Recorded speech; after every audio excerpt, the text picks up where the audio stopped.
नमस्कार। भाग्योदय विचार प्रवाह श्रृंखला के 107वें चरण में आपका स्वागत है। आज रविवार 12 जून 2022। आज का जो रविवासरीय विषय ले रहा हूँ, एक सामयिक विषय, बच्चों पर ध्यान दें अन्यथा सब कुछ हाथ से चला जाएगा। ये विषय यूं लेने का मन किया कि इसी सप्ताह उत्तर प्रदेश की राजधानी लखनऊ से एक खबर आई, बड़ी दिल दहला देने वाली खबर। उसे पढ़कर, सुनकर, देखकर बहुत आश्चर्य भी हुआ और मन चिंता में डूब गया और चिंतन में भी। घटना यह थी कि कक्षा 10 में पढ़ने वाले एक छात्र ने अपनी मां को अपने सेनाधिकारी पिता के लाइसेंसी हथियार से गोली चलाकर मार डाला। ये घटना लखनऊ की है, इसी सप्ताह की। बाहर कोई जान नहीं पाया, बहन साथ थी, उसे भी उसने धमकाकर बाहर निकलने से रोका। 3 दिन गुजर गए। जब बदबू फैलती है तब वह अपने पिता, जो सेना में जेसीओ थे, उनको सूचित करता है झूठी कहानी बनाकर कि माँ ऐसे मर गई है। सूचना देता है, पुलिस आती है, तब कुछ कहानी पता चलती है कि माँ ने ऑनलाइन गेम खेलने से बालक को रोका था। इस पर बेटे ने अपनी जन्म देने वाली माता की जान ले ली। बहुत तकलीफ, ओफो हे राम। बहुत तकलीफ, बहुत चिंताजनक ये विषय। कहाँ जा रही है हमारी पीढ़ी, क्या हो गया है हमको सबको। ये घटना एक उदाहरण के रूप में लेकर हर युवा माता पिता को बहुत सजग हो जाना चाहिए। हमने एक पुस्तक लिखी थी, श्रद्धा के कल्पतरु, यानी माँ बाप तथा अन्य बड़े बुजुर्ग श्रद्धा के ऐसे कल्पतरु हैं जिनसे जो चाहो मांग सकते हो, पा सकते हो। उस पुस्तक में हमने बच्चों के बनाव, बिगाड़ आदि के अनेक ऐसे मुद्दे शामिल किए थे। वो पुस्तक पढ़ने वाली है। विश्व जागृति मिशन में वो पुस्तक उपलब्ध है। मैं वहाँ निदेशक था, तब इसको लिखा था। इसी केस में देखें, गेम की इतनी भयंकर लत कि बच्चा वो गेम खेलने से रोकने पर अपनी माता की जान ले ले। एक दिन में तो नहीं पड़ी होगी वह लत। स्मार्टफोन या लैपटॉप उसने तो नहीं खरीदा होगा, परिवार ने खरीद के दिया होगा। ऐसी सुविधाएं माता पिता ने ही दी होंगी। ये सुविधाएं देकर निगाह रखना बड़ा जरूरी है बच्चे पर। एक महत्वपूर्ण चर्चा आगे करने जा रहा हूं। पेरेंटिंग के एक्सपर्ट हमारे भाई श्री दिनेश पाठक, जो महर्षि यूनिवर्सिटी नोएडा में डायरेक्टर प्लानिंग एंड इम्प्लीमेंटेशन के पद पर सेवारत हैं, उन्होंने इस विषय पर टिप्पणी करते हुए कुछ बात कही थी। मैं उसको शब्दशः कोट करना चाहता हूं। शायद वह हमारे देशवासियों, हमारे समाज के लिए बहुत उपयोगी शब्द हों। थोड़ा हिस्सा बोलता हूं। उन्होंने कहा कि मैं उस दिवंगत मां को नमन करते हुए, पिता के प्रति विनम्र भाव रखते हुए कहना चाहता हूं कि बच्चों का लालन पालन उस स्वादिष्ट मसालेदार सब्जी बनाने की प्रक्रिया की तरह होती है जिसे हम बड़े चाव से अपने और अपनों के लिए बनाते हैं। ऐसी सब्जी के लिए बड़ा सामान्य सा नियम है। धीमी आंच पर कढ़ाई चढ़ाएं, तेल डालें, फिर हींग, जीरा, मेथी, लहसुन, प्याज का तड़का लगा दें। जब रंग सुनहरा हो जाए तब मसाला डालें, फिर धीमी ही आंच पर उसे तब तक भूनें जब तक कि मसाला तेल न छोड़ दे। फिर सब्जी उसमें डालें और मध्यम आंच पर उसे धीरे धीरे मसाले के साथ मिलाएं। कुछ देर यह प्रक्रिया चलने दें। इस पूरी प्रक्रिया में आपके हाथ से कलछी छूटने नहीं पानी चाहिए। जरा सी चूक हुई नहीं कि सब्जी बेस्वाद हो सकती है। जैसे ही आपको लगे कि सब्जी और मसाले मिल गए हैं, आपस में इनका रिश्ता गहरा हो गया है, तो इसमें आवश्यकता के मुताबिक पानी नमक डालकर आंच तनिक तेज कर दें। नज़र रखें कि कढ़ाई में उबाल तो आए लेकिन सब्जी का रस बहने न पाए। ऐसा हुआ तब भी स्वाद पर नकारात्मक असर पड़ेगा। ये नियम गैस चूल्हे पर भी लागू है, इंडक्शन पर भी लागू है, और अगर गलती से कहीं आपके घर में मिट्टी लकड़ी का चूल्हा जो आज बचे नहीं है तो उस पर भी लागू है। हम सब इस बात से परिचित हैं कि आजकल हर घर में मौजूद कुकर में बनी सब्जी में वो स्वाद नहीं होता जो ऊपर जो अभी हमने विधि बताई उससे स्वाद मिलता है। बस बच्चों का लालन पालन भी कुछ कड़ाही में बनने वाली मसालेदार सब्जी की तरह ही किया जा सकता है। गारंटी फिर भी आप नहीं ले सकते कि बच्चा सही रास्ते पर जाएगा, लेकिन संभावना इस बात की है कि वह बेपटरी नहीं होगा।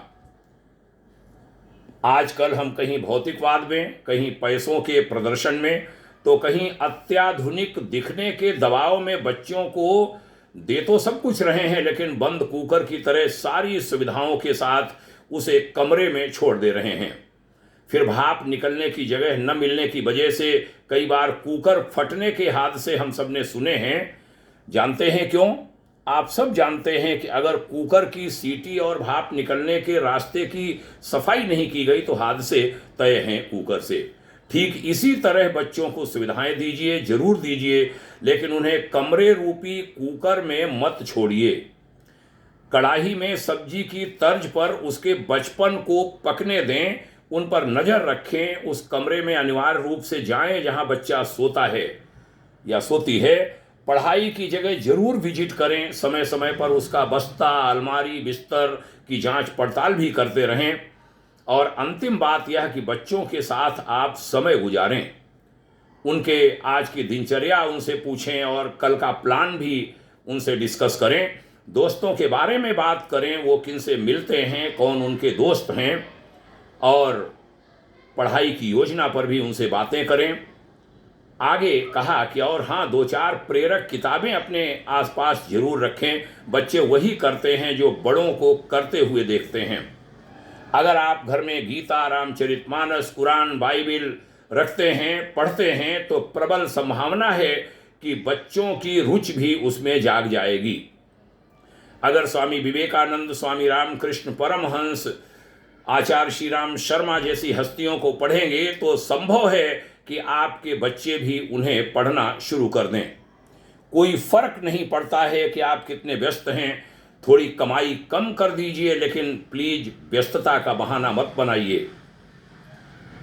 उन्हें सही रास्ता दिखाने का यही एकमात्र मार्ग है, सही राह दिखाने का। बच्चों को समय देना। मोबाइल, इंटरनेट का उपयोग तो हम सब कर ही रहे हैं, उसके उपयोग, दुरुपयोग, सदुपयोग को भी हम सब आसानी से देख पा रहे हैं। एक बात ध्यान रहे, हर माता पिता से कहूँगा, बाबा दादी से कहूँगा, नाना नानी से कहूँगा कि बच्चे केवल परिवार के नहीं बल्कि देश के भी भविष्य हैं। उनका बेपटरी हो जाना, हादसों को दावत देना है।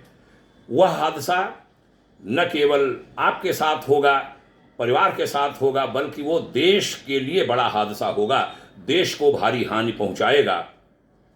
और आशा की जाती है कि आप ऐसा कदापि नहीं करेंगे।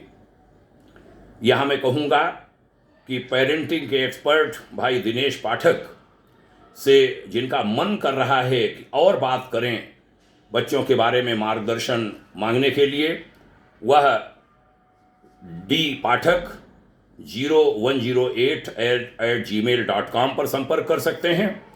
और मुझसे भी संपर्क कर सकते हैं मिश्रा rammhesh@gmail.com, MISHRARAMMAHESH@gmail.com। और डी पाठक में है DPATHAK0108@gmail.com। भाग्योदय फाउंडेशन की ये एक सेवा हो जाएगी यदि आप कोई परामर्श करना चाहेंगे हमसे, या पेरेंटिंग के बड़े सुंदर एक्सपर्ट श्रीमान दिनेश पाठक जी से हम ये सेवा देना चाहेंगे भाग्योदय परिवार की ओर से अपने देश के परिवारों को। निवेदन करूंगा बात समाप्त करते हुए कि अब तुरंत सचेत हो जाना है। बच्चे वैसे ही ढलेंगे जैसे आप चाहेंगे। आइए उन्हें हम धैर्यवान बनाएं, उन्हें समझदार बनाएं, उन्हें विवेकवान बनाएं।